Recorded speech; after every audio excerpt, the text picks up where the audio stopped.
Assalamualaikum warahmatullahi wabarakatuh. Teman-teman, pada sesi kali ini kita akan membahas mengenai budaya sekolah dan lingkungan sekolah.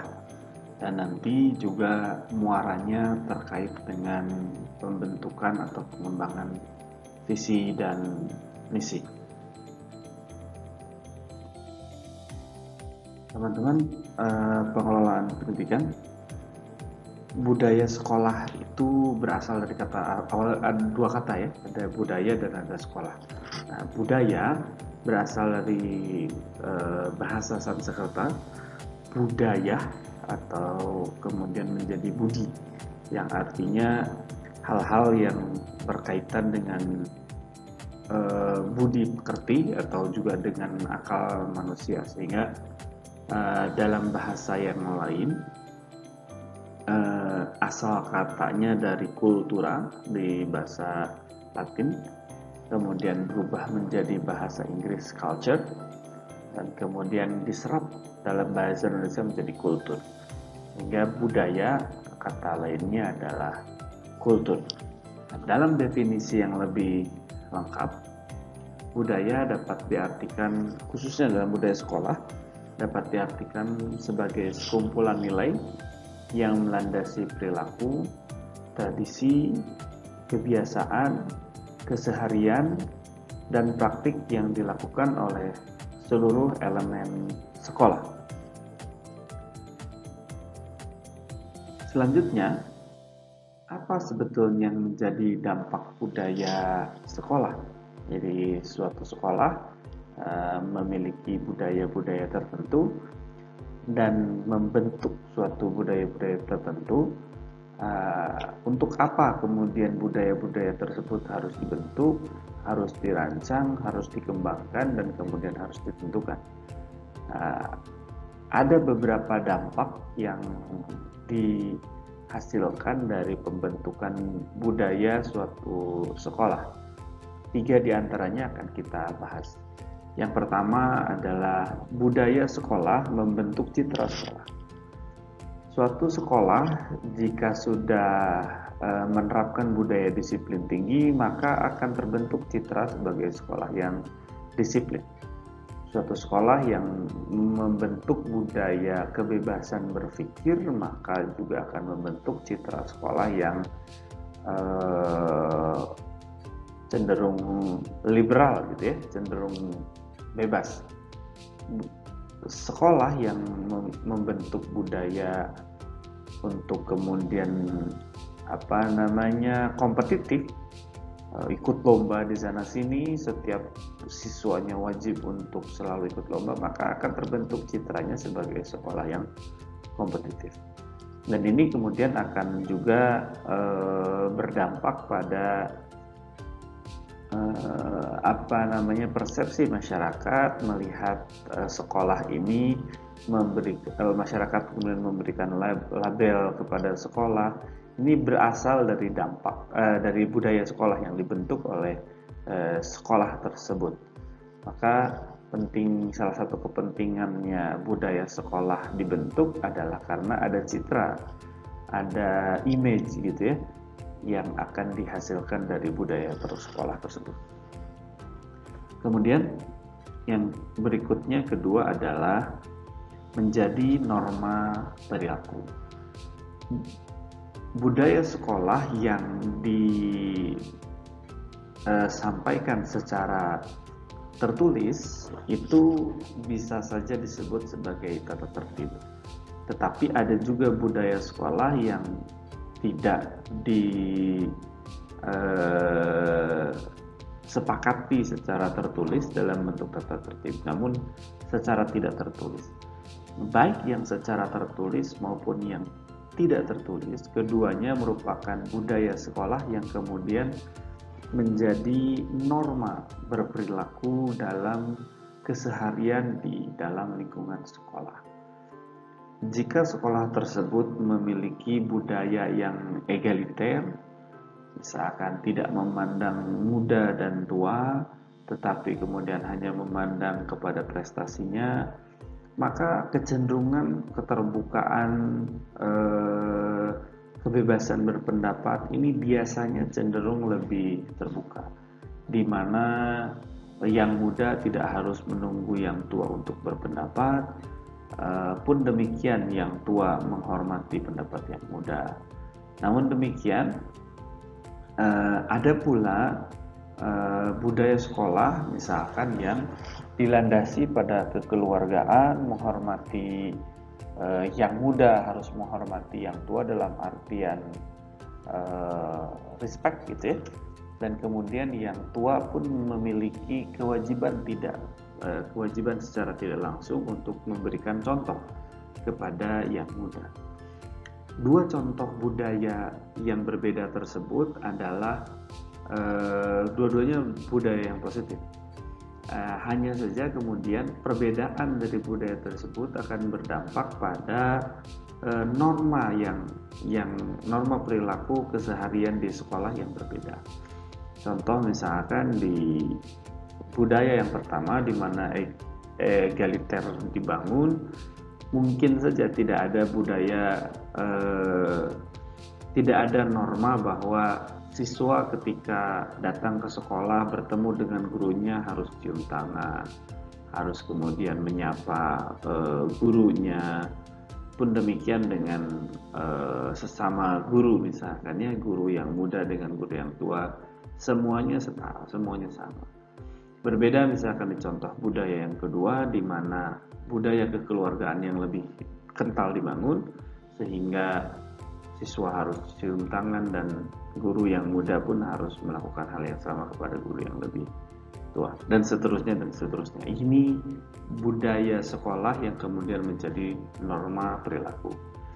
Yang ketiga, melandasi etos kerja, di mana jika budaya disiplin itu sudah terbentuk, maka etos kerjanya baik dari etos kerja siswa dalam konteks belajar, pun demikian dengan seluruh elemen yang lain, baik itu guru, kepala sekolah, pustakawan, laboran, penjaga sekolah, petugas kebersihan, kantin dan sebagainya, akan berlandaskan pada budaya sekolah tersebut, yaitu disiplin contoh misalkan.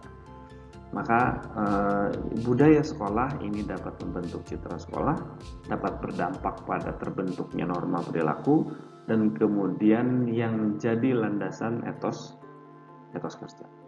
Ini budaya sekolah secara singkat ya. Berikutnya yang terkait dengan lingkungan sekolah. Ini karena budaya dan lingkungan sekolah terhubung satu dan yang lainnya.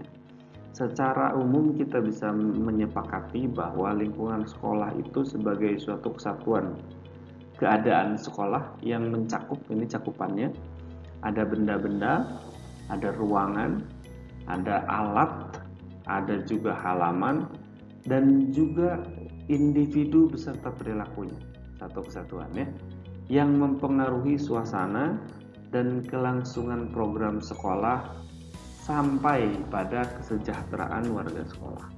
Jadi lingkungan ini segala sesuatu yang berbentuk fisik dan non fisik yang ada di sekolah, yang kemudian dapat mempengaruhi suasana pelaksanaan kinerja sekolah gitu ya, program-program sekolah, hingga kesejahteraan. Dalam artian kesejahteraan bukan hanya dari material, pun dengan imaterial. Jadi lingkungan sekolah yang disebut lingkungan bukan hanya unsur fisik, tetapi juga unsur non fisik, segala sesuatu yang berada di sekolah. Nah, oleh karenanya kita bisa merumuskan beberapa aspek-aspek lingkungan sekolah yang terkait dengan lingkungan sekolah. Di antaranya ada 7 yang bisa kita rumuskan. Yang pertama ada aspek keamanan. Bagaimana kita merasakan keamanan atau aman dalam ketika berada di lingkungan sekolah. Yang kedua, kebersihan. Ini juga mempengaruhi suasana, mempengaruhi salah satu atribut lingkungan sekolah. Kemudian ketertiban, tertib ya, artinya tidak random, tidak chaos gitu, bukan tidak terlalu chaos, dan memang tidak chaos, artinya tertib, teratur, semua ada pada tempatnya, semua dengan kondisi idealnya, sehingga ketertiban menjadi salah satu aspek yang penting dari lingkungan sekolah. Kemudian keindahan, tidak monoton, ada beberapa variasi, ada paduan warna gitu ya, permainan bentuk dan lain sebagainya, sehingga indah untuk dilihat. Lingkungan yang indah kemudian dapat mempengaruhi proses pembelajaran di sekolah. Kemudian kekeluargaan, bagaimana ikatan antara siswa, antar siswa, antar guru, dan juga antara guru dengan siswa dan komponen lain sekolah dengan staf, dengan kepala sekolah, dengan penjaga sekolah, pengelola kantin, pustakawan, laboran, dan lain sebagainya. Kemudian yang keenam adalah kedamaian, di mana kedamaian ini kemudian ada hubungannya juga dengan keamanan, dengan ketertiban, dan kekeluargaan, di mana ketika damai tidak terlalu banyak ada konflik. Ya mungkin dibutuhkan beberapa konflik, tapi tidak yang konflik-konflik yang besar dan konflik-konflik yang runci. Kemudian yang terakhir adalah kerindangan. Ini bagian dari juga interaksi kita dengan makhluk lain, dalam konteks ini tumbuhan ya, yang diperlukan di sekolah. Kemudian teduh ya, dalam artian harus ada atap yang melindungi kita dari panasnya terik matahari dan juga dari basahnya tetesan air hujan. Nah, ini kemudian yang dapat kita perhatikan, bahwa ketika kita membahas aspek-aspek lingkungan sekolah, maka 7 aspek ini dapat kita kedepankan. Kemudian berikutnya, bahwa sebagaimana disampaikan di awal, bahwa budaya sekolah dan lingkungan sekolah dapat bertumpu pada perumusan visi dan misi. Apa sebetulnya visi dan misi? Visi secara umum merupakan cita-cita organisasi. Dalam konteks sekolah ya, tentunya cita-cita sekolah ya, di suatu masa yang akan datang untuk mewujudkan kinerja yang lebih baik. Visi itu memang rumusannya harus selalu positif. Artinya tidak boleh ada visi yang rumusannya itu negatif. Jadi kalau teman-teman nanti bermimpi menjadi kepala sekolah atau menjadi memiliki kewenangan untuk merumuskan visi sekolah, maka harus dirumuskan visi yang positif. Artinya misalkan ingin lebih maju, ingin menjadi unggul, ingin berprestasi, dan lain sebagainya. Jadi tidak lazim membuat visi yang berorientasi negatif. Ingin sekolahnya nggak laku, misalkan ingin sekolahnya biasa-biasa saja, itu bukan visi. Karena visi itu harus cenderung mengarah pada kinerja yang lebih baik. Kemudian apa visi? Ya, visi itu turunan daripada misi itu adalah turunan daripada visi, sehingga secara umum dapat kita deskripsikan misi sebagai usaha, kegiatan dan tindakan strategis untuk mewujudkan visi. Visi dengan misi biasanya tidak terpisahkan karena memang satu ikatan yang kuat yang merangkai visi dan misi. Misi merupakan turunan daripada visi. Nah, penciptaan budaya dan lingkungan sekolah, salah satu prinsipnya adalah berfokus pada visi dan misi sekolah. Sehingga budaya sekolah itu juga merupakan salah satunya adalah cerminan dari visi dan misi. Lingkungan sekolah yang diciptakan bagaimana keindahannya, kebersihannya, ketertibannya, kerindangannya, ini juga berdasarkan pada pengembangan dari visi dan misi. Nah, penciptaan budaya dan lingkungan sekolah tadi juga selain pada berorientasi pada visi misi, juga visi misi ini juga harus berorientasi atau berasal dari pengembangan atau analisis SWOT. SWOT itu sebagaimana teman-teman ketahui adalah analisis terhadap strength gitu ya, kekuatan apa yang sekolah miliki, juga untuk mengantisipasi atau meminimalisir kelemahannya, kemudian untuk memanfaatkan sebesar-besarnya opportunity yang dimiliki atau kesempatan yang dimiliki oleh sekolah, hingga kemudian mengantisipasi ancaman-ancaman apa, hambatan-hambatan apa yang dapat menghalangi perjalanan organisasi, dalam konteks ini adalah sekolah.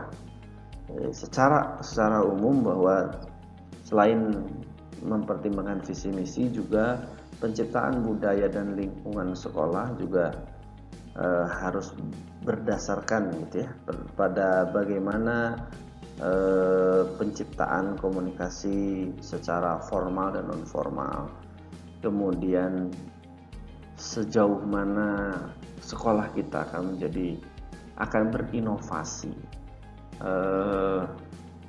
strategi apa yang akan dikembangkan, itu juga kemudian menjadi salah satu hal yang menjadi penentu bagaimana budaya sekolah ini dibentuk dan bagaimana lingkungan sekolah ini akan ada.